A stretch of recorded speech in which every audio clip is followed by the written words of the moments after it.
¿Por qué no empezamos hablando un poquito sobre el papel de Amexit? ¿Qué es la Amexit? Porque básicamente pues, entiendo que es una agencia de cooperación internacional para el desarrollo.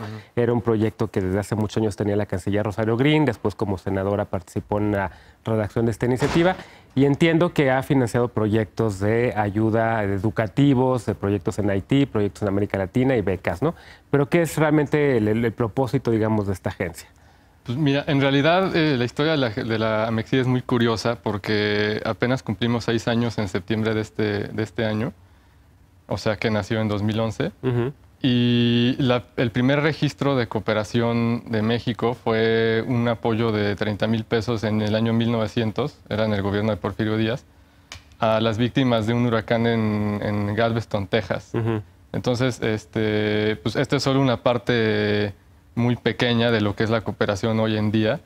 Entonces, la Amexit es la agencia que coordina la cooperación, como bien dijiste, en educación, en cultura, en economía.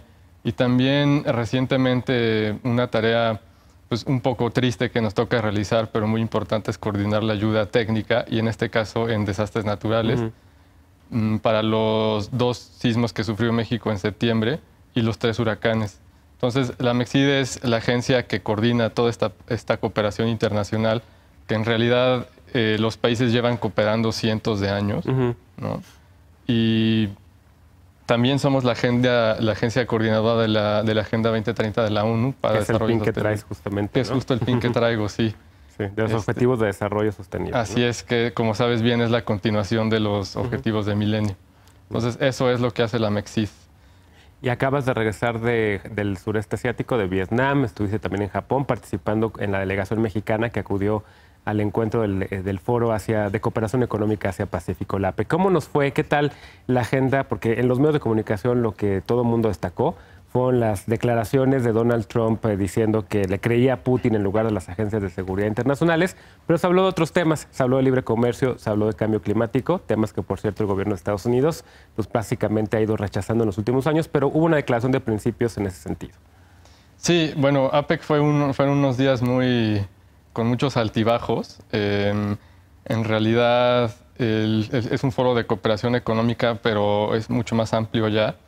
Hay 21 economías que participan en APEC, los países con costa hacia el mar Pacífico.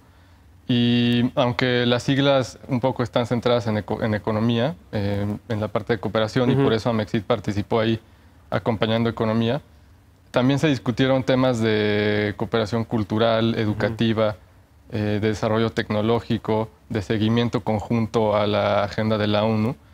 Y algo muy importante que México fue a hacer a ese foro, además de sostener pláticas comerciales que han estado en los titulares de todas las noticias de estas últimas horas, fue compartir nuestra experiencia para el combate a desastres naturales.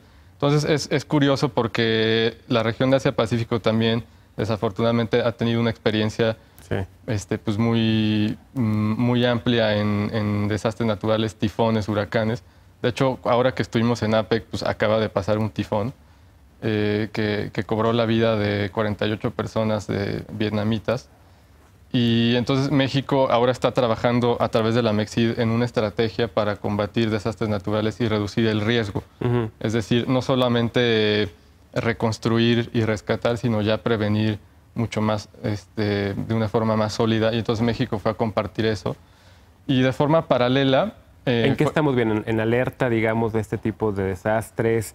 ¿En la manera en la cual interviene de repente pues, el ejército con el plan de N3? ¿Qué tipo de experiencias fueron las que compartimos con ellos?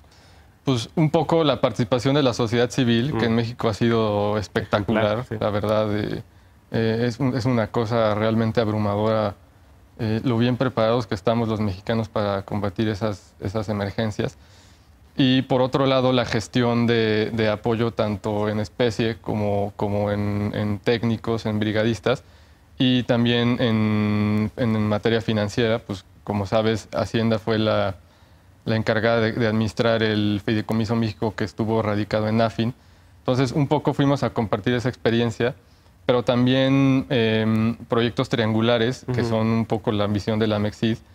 Y en particular, México ha estado trabajando mucho con los países del CARICOM, que es la Caribbean Community, los cuales pues, también estuvieron devastados por varios fenómenos naturales en los mismos días que México. Y entonces hemos estado creando una estrategia de preparación mucho más amplia, compartiendo todas nuestras experiencias. Y eso fue un poco lo que fuimos a compartir con los países de Asia-Pacífico. Y te comentaba pues, que de manera paralela en APEC fue una discusión sobre el TPP a nivel ministerial. Sigue vivo el TPP. Sigue vivo el TPP. Con 11 países sin Estados Unidos, ¿no? Así es. México, Estados Perú Unidos, y Chile son los que están de América Latina todavía, ¿no? Sí. Y Estados Unidos pues, era una de las economías más importantes del TPP, Sí. del TPP-12, ahora TPP-11. Bueno, ahora CPTPP-11, que se le añadieron las palabras Comprehensive and Progressive. Ujú. Pero sobrevive el TPP. Asia sigue siendo una región muy importante para todos los países, no solo para México. Y aunque hubieron algunas horas de mucha tensión, porque el gobierno de Canadá tenía algunas inseguridades sobre continuar con la firma del TPP, sí se llegó a un acuerdo. Ya hay un borrador del TPP. Ahora es un borrador que no ha sido todavía firmado por los jefes de Estado y de Gobierno de los 11 países que todavía están, sino que entiendo es un borrador que tienen que firmar los ministros todavía de Economía y cancilleres, ¿no? Sí, así es. Lo que tenemos ya es un acuerdo de TPP a nivel ministro en principio, Sí. que lo que quiere decir en palabras sencillas es que ya hay un borrador que no se tiene que volver a negociar. Vamos, todo ese proceso se rescató. Sí. Y lo único que hay que terminar de negociar son anexos en los cuales hay unas cláusulas muy puntuales, las cuales se espera pues, ya definir en los próximos meses. El secretario Guajardo comentó que la expectativa es firmar el TPP ya a nivel gobiernos en el primer bimestre de 2018. Y pues, entonces un poco a solicitud de Canadá, lo cual México aceptó, fue dar un poco más de tiempo para hacer consultas internas en los anexos, sobre todo en la parte cultural y de propiedad intelectual, que son dos preocupaciones muy válidas del gobierno canadiense.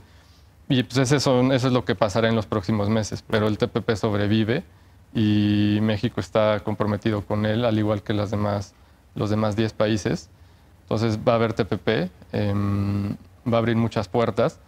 Y se le añadieron las palabras integral o comprensivo Sí. y progresivo, porque la idea es tener un acuerdo que sea bueno para todos, con miras a que si en un futuro otras economías deciden sumarse, como ya lo han expresado algunas, pues que haya un marco ya institucional sólido para hacerlo.